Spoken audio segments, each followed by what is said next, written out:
उससे बाहर भी है, हवा का कोई अपना आकार पता नहीं।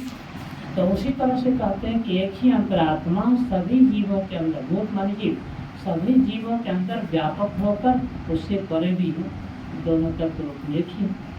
इसी को गुरु महाराज ने समझाया कि जैसे मादाकाश और मठाकाश, पटाकाश, घटाकाश, सब आकाश एक ही है ना, केवल आवरण भेद के कारण नाम में अंतर पड़ गया है।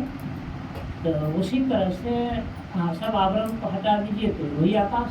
तो उसी तरह से जीवात्मा परमात्मा दोनों तत्व रूप एक ही है, आत्मा कहिए परमात्मा कहिए तत्व रूप में एक ही है, दो पदार्थ नहीं, एक ही है। तो घर का आकाश और बाहर का आकाश, उसी तरह से शरीरस्थ जो परमात्मा का अंश है वह आत्मा कहलाती है, और शरीर पर जो परमात्मा वो परमात्मा, दोनों तत्व रूप एक ही है। तो ज्ञानी आत्मा की परख करते हैं और भक्त परमात्मा की, दोनों पदार्थ एक ही। उस पदार्थ के प्राप्ति से जो लाभ होना चाहिए तो लाभ दोनों को एक ही। लाभ क्या? सारे दुखों से सदा के लिए छूट जाना, परम शांति को प्राप्त कर लेना और परम सुख को प्राप्त कर लेना, यही परम लाभ है जो दोनों को मिलता है, ज्ञानी को भी भक्त को भी। तो भगवान बुद्ध तो इस तरह से आत्मज्ञान हुआ था। आज भगवान बुद्ध का की जयंती है ना, आज उनकी जयंती है। हमें आज से 2025 वर्ष पहले भगवान बुद्ध हुए,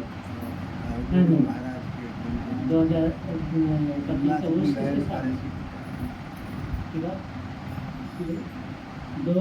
भगवान बुद्ध 2500 वर्ष मान कर चलते हैं, ईसा से 500 वर्ष पहले, तो 3000 हो गया नहीं, 2500 से हुआ था, 2025 ईसा का हुआ, अब 500 वर्ष और जोड़ दिए तो 2500 वर्ष, लगभग 2500 वर्ष पहले भगवान बुद्ध हुए।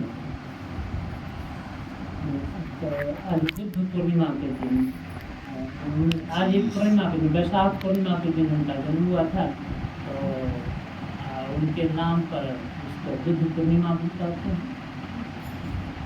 राजा शुद्धोधन गए थे हल चलाने के लिए, उस समय राजा लोग भी हल चलाते थे।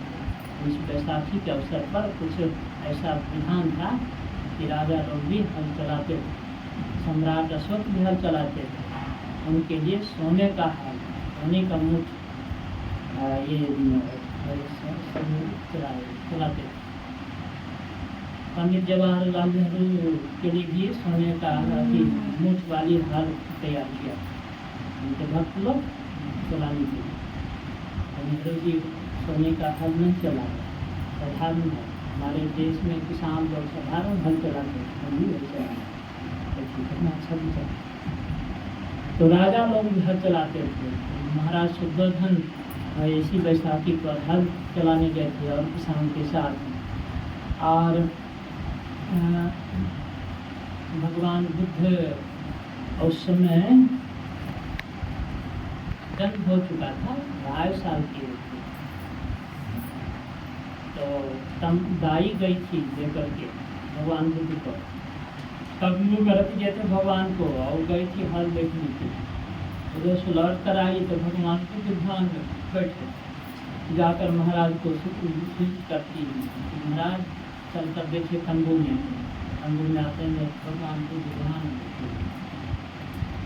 जन्म जात थे, 550 वर्षों से शादी कर रहे थे, अंतिम जन्म था। तो भगवान बुद्ध ने भी इस ज्ञान का अनुमोदन किया है, संतमत के ज्ञान को, ज्योति ध्यान और नाथ ध्यान को भगवान बुद्ध ने भी अनुमोदन किया है। लिखा है कि अंधकारेण नभ्या प्रदीपम न भविष्यत्, कौन भाषो किमानंदो नित्यम पज्जलते सति, अंधकारेण नभ्या प्रदीपम न भविष्यत्। हंसी कैसी है, खुशी कैसी है, सारा संसार जल रहा है, अरे अंधकार से गिरे हुए तुम प्रदीप की खोज क्यों नहीं करते। इसमें भी संकेत है ना प्रकाश की खोज करने का। तो भगवान भगवान बुद्ध भी प्रकाश मार्गी, और ये भी कहा कि हंस प्रकाश के रास्ते जाते हैं, हंस आदित्य पथे यान्ति, हंस प्रकाश के मार्ग से चलते हैं। जो प्रकाश मार्ग पर, ज्योति मार्ग पर चलते हैं हंस कहलाते हैं। अंधकार में फंसे हुए जीव को काग कहा गया, प्रकाश मंडल में विचरण करने वाले साधक को हंस कहा गया, और शब्द मंडल में विचरण करने वाले को परम हंस कहा गया। और जो शब्दातीत पद में पहुँचे हुए हैं उनके लिए कोई संज्ञा नहीं, कोई अनाम पद, फिर भी हम लोग उनको संत करें। शांति पद है, वहाँ तक पहुँचे हुए तो संत करें।